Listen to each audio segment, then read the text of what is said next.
আগামী জাতীয় নির্বাচনকে সামনে রেখে পুলিশ সারা দেশে সম্ভাব্য প্রার্থীদের ব্যক্তিগত তথ্য সংগ্রহ করছে।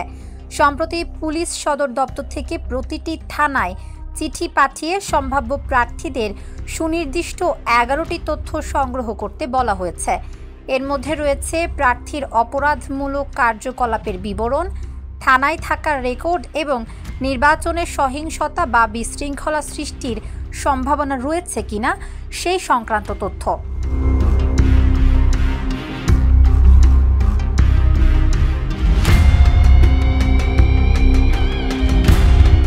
এজন্য একটি ছকও পাঠিয়েছে পুলিশ সদর দপ্তর। এতে রয়েছে প্রত্যেক সম্ভাব্য প্রার্থীর দলীয় পরিচয়, রাজনৈতিক অবস্থান, অপরাধ ও পুলিশ রেকর্ড, শিক্ষাগত যোগ্যতা, অন্যান্য পরিচিতি, পিতা মাতার নাম, ঠিকানা, মোবাইল নম্বর ও জাতীয় পরিচয়পত্র। মাঠ পর্যায়ের পুলিশ কর্মকর্তারা জুলাইয়ের প্রথম সপ্তাহে এই তথ্য সংগ্রহ শুরু করেছেন। পুলিশের এই তথ্য সংগ্রহ কার্যক্রম নির্বাচনের দিন পর্যন্ত চলবে। সেখানে শুধু প্রার্থীদের নয়, তাদের ঘনিষ্ঠ সহযোগী ও দলীয় কর্মীদেরও তথ্য সংগ্রহ করা হবে।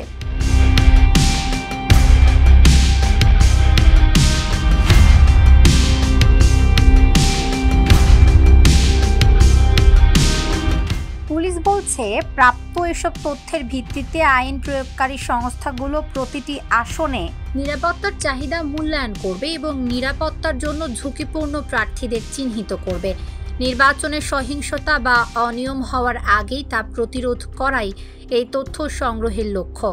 এক জ্যেষ্ঠ পুলিশ কর্মকর্তা ঢাকা টাইমসকে জানান, নির্বাচনী নিরাপত্তার কৌশল নির্ধারণ করার জন্য এসব তথ্য সংগ্রহ করা হচ্ছে। এর মাধ্যমে পুলিশ বিভাগ এমন এলাকা চিহ্নিত করতে পারবে যেখানে বাড়তি নিরাপত্তা দরকার। এছাড়া কোনো প্রার্থী বা তার সমর্থকরা সহিংসতা উস্কে দিতে পারে এই তথ্য থেকে সেটাও অনুমান করা যাবে। এমনকি প্রার্থীদের জন্য বাড়তি নিরাপত্তা প্রয়োজন হলে সে বিষয়ে ব্যবস্থা নিতেও এই তথ্য সহায়তা করবে।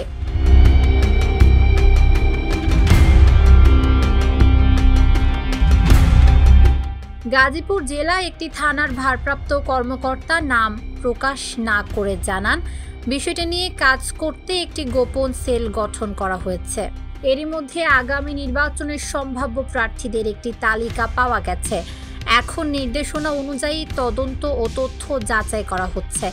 আরও 2টি থানার ভারপ্রাপ্ত কর্মকর্তাগণও এই কার্যক্রমের সত্যতা নিশ্চিত করেছেন। অবশ্য পুলিশ সদর দপ্তরের কোনো কর্মকর্তা এ বিষয়ে আনুষ্ঠানিকভাবে মন্তব্য করতে রাজি হননি। তাদের ভাষ্য, বিষয়টি অত্যন্ত গোপনীয় ও স্পর্শকাতর।